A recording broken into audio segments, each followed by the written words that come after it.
Hello everybody, this is Daniel again with Casual Dude Reviews, and today I want to show off another piece from my collection.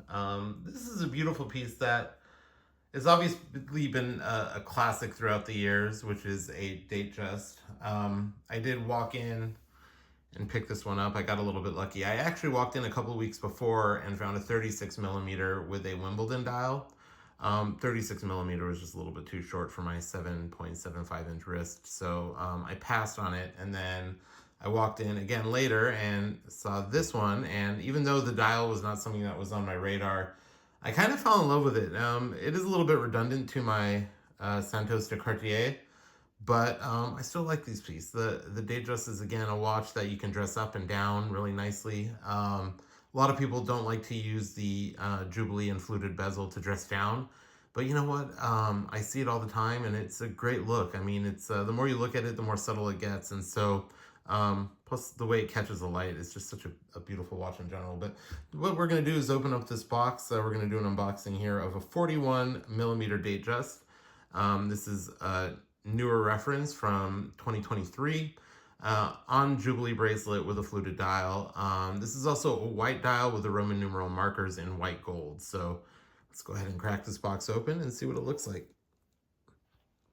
All right, and there she is. Again, you know, I had never really seen people rocking this reference. You usually see the blue or the green dials with the straight markers, but here it is. This is a classy piece. I mean, look at the way that the white gold shines on the markers there. We still have the bezel cover on, but you can see that this is indeed a, let's focus here, a fluted bezel. So we'll go ahead and catch some more of the light there. Markers.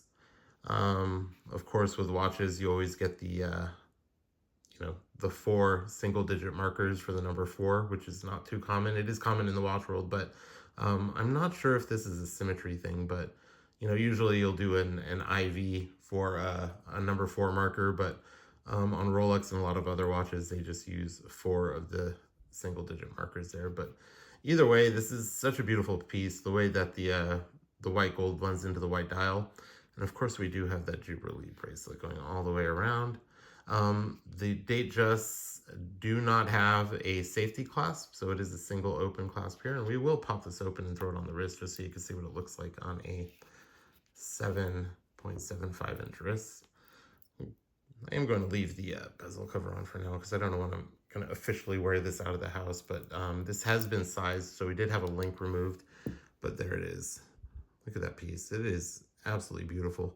The Datejust, I don't know. I know some people think they're a little bit dressy on Jubilee, but I think this really can be dressy or sporty.